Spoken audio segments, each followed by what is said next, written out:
नमस्कार दोस्तों, स्वागत है आपका आपके अपने चैनल वैष्णवी राज ब्लॉग में। तो मैं इस साड़ी की बना रही हूँ एक बेडशीट।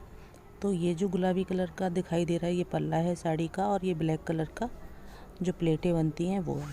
तो मैं अपनी इस वीडियो में आपको दिखाऊंगी कि मैं इस पल्लू को तो रखूँगी बीच में, और चारों तरफ साड़ी की ब्लैक कलर वाली को लगा दूँगी। ये मेरे पास में ये फट गई थी चादर, वो मैंने इसके कवर में यूज़ की है, और ये ज़्यादा ही फट गई थी दोस्तों, मैं बाद में दिखाऊंगी आपको। और इसको मैं बीच में रखूंगी, और इस तरफ मैं लगाऊंगी एक बाकी का अपनी साड़ी का कपड़ा। तो इसको मैं चादर के साथ नपाना कर लूँगी। तो इस तरह से मैं इसको नाप लूँगी, और यहाँ से सीधे काट लूँगी।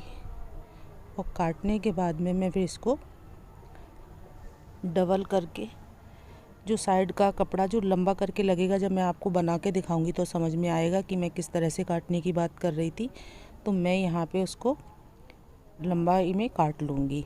मुझे 2 हिस्से लंबाई में चादर के बराबर के निकालने थे। फिर मैंने काटने के बाद इनको मेज़रमेंट करके देखा था कि हाँ सही है। एक तो मुझे लेना है जो पल्लू के साइड में कपड़ा है, ऊपर नीचे बराबर बराबर, और एक मुझे लंबाई में, एक जो मैं काटूंगी उसके बीच में से मुझे काटना है। तो उसे काटने, और जो कपड़ा मेरा ये बचेगा बाद में, जो साइड का कपड़ा बचा है उसको मैं कुशन कवर के लिए काट के अलग कर ले रही हूँ। बेडशीट बनने के बाद भी इतना कपड़ा दोस्तों बच गया था कि मैंने उसमें से 2 बड़े कुशन कवर और एक बहुत छोटा सा कुशन कवर निकाला था। तो कुछ इस तरह से आएगा मेरी साड़ी की ये बेडशीट।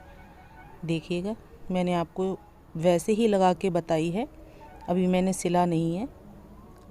तो ये जो लंबाई में साइड में जो आई थी वो मैंने साड़ी बीच में से कट करी है, और एक पल्लू पे जोड़ा हुआ कपड़ा जो था उसको मैंने पल्लू से जो काला काला ही जोड़ा हुआ था उसको नाप करके कुछ इस तरह से बना दिया है। तो मैं इसको सिलना स्टार्ट करती हूँ। तो इसको पहले मैं पूरा इसी तरह से सिलूँगी, चारों तरफ लगा के, और उस चारों तरफ लगा के मैंने सिल लिया है। पहले लंबे वाले ना सिल के पहले मैंने जो पल्लू के बराबर के कपड़े थे वो सिले हैं, उसके बाद मैंने वो लंबे वाले कपड़े सिले हैं। फिर मैं इसके नीचे अंदर को डबल सिलाई और दूंगी, ताकि जो साड़ियों से हम कुछ भी बनाते हैं तो उनमें से एक रेसे से जो निकलते रहते हैं वो बंद हो जाएंगे निकलना। तो मैं यहाँ पर इसको डबल करके सिलाई लगा दूँगी, सिलाई के ऊपर से सिलाई, ताकि हमारी मजबूती भी हो जाए और ये खिंचे भी ना बैठते उठते समय। और यहाँ पर मैं चारों तरफ इसके पल्लू के चारों तरफ और लंबाई वाली चारों तरफ में अच्छी तरह से सिलाई लगा के कवर कर लूँगी।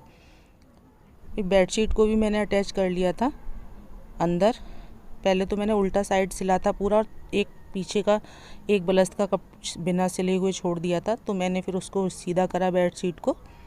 बेडशीट सीधे होने के बाद में मैंने उसको साइड से एक फ्रेश दिखाने के लिए कि बिल्कुल साफ़ नज़र आए, और ये बहुत ही मज़बूत है। अब मैं इसको डेली यूज़ में बिछा भी रही हूँ। तो मैं इसको इस तरह से कुछ अटैच कर दूँगी। ये अंदर हो गया था और मैंने बेडशीट को यहाँ पर अटैच नहीं किया है। आगे वाले वीडियो में मैं इसको अटैच करूँगी। ये मैं अभी उस पर डबल सिलाई ही लगा रही हूँ। तो कुछ इस तरीके से लगेगी वो सिलाई। और इस सिलाई के साथ ही मैंने बेडशीट को ही तुरंत ही मैंने सिल दिया था, लेकिन वो वीडियो नहीं बन पाया। आप समझ सकते हैं, मैं वीडियो में आपको बता दूंगी किस तरह से मैंने उसकी सिलाई करी थी। तो इसको तो मैं डबल करके ऊपर से वो जो रेसे निकलते हैं साड़ियों में से वो दबा रही हूँ, तो ये बंद हो जाएंगे यहाँ से निकलना। और मैंने एक सिलाई तो अंदर के लिए लगाई थी, दूसरी सिलाई मैंने इसके ऊपर से लगा दी है। अब इसमें बेडशीट के चारों, एक तो लंबाई दोनों तरफ की, और पल्लू में जो छोटी छोटी सिलाई होती हैं वहाँ पर लगाकर बंद कर दूँगी। अब मैंने इसमें बेडशीट अटैच कर ली है दोस्तों। उसके बाद मैं आपको दिखाऊं कि कुछ इस तरह से सिली थी। जो उल्टा भाग था वो सब अंदर चला गया, और मैं इसके ऊपर से सिलाई मारूंगी। उल्टा अंदर कर दिया था, सीधा सा बाहर, और इसको मैं बिल्कुल बराबर बराबर थोड़ा थोड़ा सा छोड़ते हुए सिलूँगी। तो ये बिल्कुल भी जब बिछती है तो ये नहीं लगती कि अंदर कोई इसके अस्तर में साड़ी लगी हुई है, क्योंकि साड़ी का कपड़ा बहुत मोटा था। और कुछ इस तरीके से सिल के वो तैयार हो जाएगी। तो कुछ चीज़ें हमारे घर में ऐसी होती हैं कि हम उन्हें ना तो फेंक सकते हैं, ना किसी को दे सकते हैं, और कुछ चीज़ें ऐसी होती हैं जो यादगार बन जाती हैं। तो ये साड़ी मेरी ऐसी ही थी, जो मुझे पसंद भी थी और किसी ने गिफ्ट की थी, तो मैं चाहती थी ये लंबे समय तक मेरे साथ रहे। तो मैंने इसको बेडशीट में, देखो बेडशीट कितनी बुरी तरह से फटी हुई थी, क्योंकि हमारे यहाँ हमारी एक डॉगी है सिम्मी, वो ज़्यादातर अगर बेडशीट पे बैठ जाए तो अपने पंजों से ही बेडशीटों को फाड़ देती है, और कुछ इस तरीके से दांत से फाड़ देगी।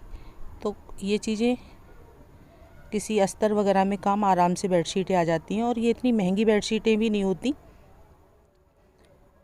तो उनके रहते उनको मुझे इसी तरह की भारी भरकम चीज़ें बिछानी पड़ती हैं। तो अस्तर लगा के देखो कितनी अच्छी तरह से ये बैठ गई है इस पर। तो मैंने इसको चारों तरफ से कुछ इस तरह से सिल लिया था। इसकी ये लास्ट सिलाई चल रही थी जो मैं आपको दिखा रही हूँ, और ये फाइनल हो चुकी थी सिलाई पूरी। तो साफ़ नज़र नहीं आ रहा, तो देखो मैं आपको साफ़ दिखा रही हूँ। देखो इस तरह से समझ गए होंगे आप। और जो एक सिलाई अंदर के लिए थी ये वाली, वो अंदर दब गई, जो उल्टी आती वो अंदर हो गई। अब दोनों पार्ट साड़ी के और बेडशीट के सीधे ऊपर है, और ये मेरी फाइनल साड़ी की बेडशीट बनके तैयार हो गई है। बताइएगा दोस्तों ये बेडशीट आपको कैसी लगी, क्योंकि सिखाने का तरीका नया नया है, मुझे ज़्यादा कुछ आता नहीं है, धीरे धीरे सीख जाऊंगी। और आप बताइएगा कैसी लगी मेरी ये साड़ी की डिज़ाइन। अगर आपको वीडियो पसंद आया हो तो इसे शेयर करिए, लाइक करिए, कमेंट करना तो बिल्कुल मत भूलिए। आपके लाइक से मुझे पता पड़ेगा कि मेरी बनाई हुई चीज़ें आपको पसंद आती हैं कि नहीं। अगर पसंद आए तभी शेयर करना और कमेंट करना। तो ये रहे कुशन कवर। बिछने के बाद कुछ इस तरह से लग रही थी। ये डबल बेड का गद्दा है जो कि हमने फर्श पे लगा रखा है।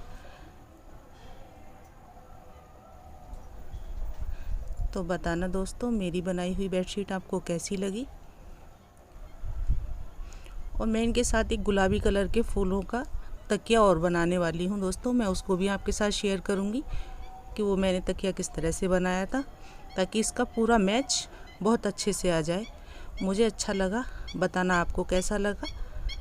तो पूरा वीडियो देखने के लिए धन्यवाद।